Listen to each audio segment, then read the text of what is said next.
Imagine a government saying, we're not just spending more, we're rewriting how Canada keeps its books. That's exactly what happened today. Mark Carney's first federal budget, Canada Strong, isn't just another fiscal plan. It's a $280 billion bet on the country's future. Supporters call it bold nation building. Critics call it reckless. And as the numbers drop, one defection from the Conservatives and a leadership void in the NDP have turned this budget into a full-blown political thriller. Welcome to the Northern Bridge, where we bring you global stories through an Afro-Canadian lens. I'm your host, and today we're breaking down Budget 2025, a plan that promises to rebuild the economy, shrink government, and redefine how Ottawa spends.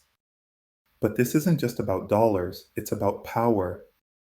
Because tonight, the Carney government is 2 seats away from a majority, and one party in turmoil could decide whether this budget lives or dies. Here's what makes this budget different. It's not just about how much Ottawa spends, it's about how it thinks about spending. The Carney government has created a capital budgeting framework, separating long-term investments from daily operations. Borrow for infrastructure and housing, they say, but balance day-to-day books by 2028 or 2029. That means $280 billion in capital projects, or about $450 billion in cash terms, paired with $60 billion in savings from downsizing and efficiency. It's the biggest shift in fiscal thinking since the 1990s, a bet that debt can become destiny if the payoff is growth. We've been tracking the job crisis for months, 107,000 jobs gone in just 2 months, with young workers hit hardest. The budget's solution? Massive infrastructure spending, hundreds of thousands of jobs over time. But that's the problem, over time. Most of those projects won't start until next year. Meanwhile, families are already struggling. Ottawa's immediate fix, 175,000 short-term youth placements, barely scratches the surface. It's a long-term cure for an urgent problem. Carney calls housing the heart of economic security. Ottawa admits we need to nearly double home building, from 280,000 to 480,000 units a year. The new Build Canada Homes Agency gets $25 billion to accelerate construction, remove GST for first-time buyers, and push modular housing to cut build times and costs. But Housing Minister Gregor Robertson says prices don't need to fall, just stabilize. That's not much comfort for Canadians watching rent soar while their pay stagnates. Budget 2025 sends a clear message. Canada's done punching below its weight. Defense spending jumps $30 billion over 5 years, meeting NATO's 2% target this year, 5 years early. The plan includes a new defense investment agency, upgrades to Arctic security, cyber capabilities, and the biggest pay raise for forces members in a generation. It's a recognition that the world is getting more dangerous, but it also raises a question. How do you build global strength when your own citizens are struggling at home? To fund all this, Ottawa's cutting itself.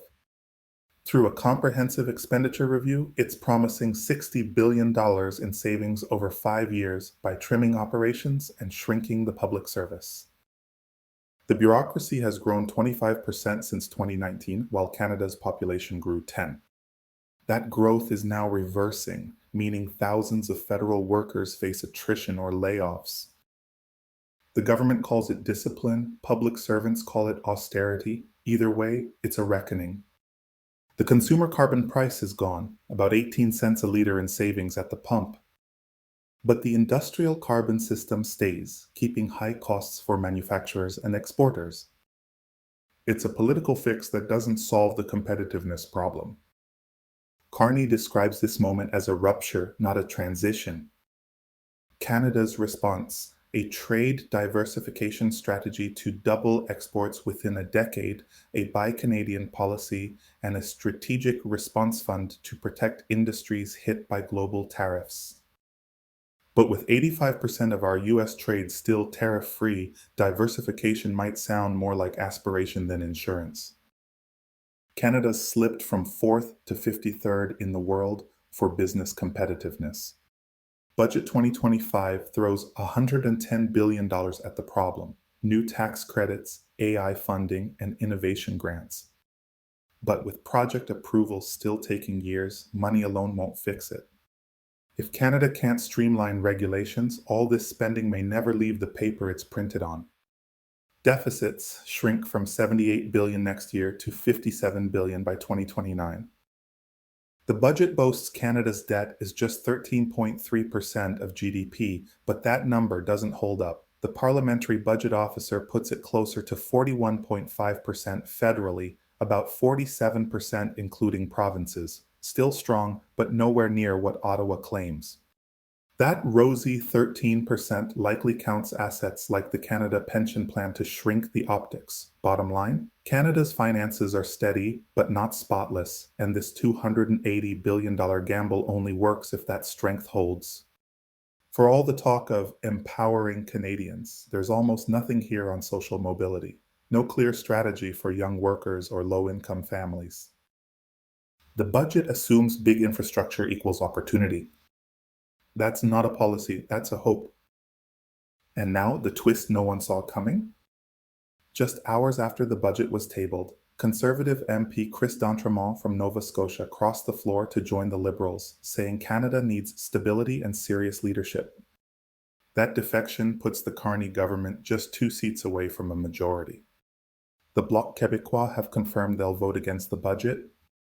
The Conservatives remain firmly opposed. And the NDP, now led by interim leader Don Davis, is caught in the middle. Davis has said the party will review the budget line by line before deciding, but without a permanent leader, the NDP's stance is uncertain. One vote from them could keep Carney in power. A no-confidence vote could send Canadians to the polls within weeks. For the first time since taking office, Mark Carney is within striking distance of a majority, and it all comes down to a fractured NDP and 2 empty seats. While the US and Europe are dialing back green spending to protect competitiveness, Carney is doubling down, trying to balance climate leadership with economic discipline. It's a high-wire act that could define his legacy or end it. So what do we make of this? Budget 2025 is either the bold reset Canada needs or the biggest fiscal gamble in modern history. It bets that debt will buy growth, that cuts will buy efficiency, and that one more floor-crossing MP will buy political survival. If it works, Carney will reshape Canada's economy for a generation. If it fails, it'll be future Canadians who pay for the lesson.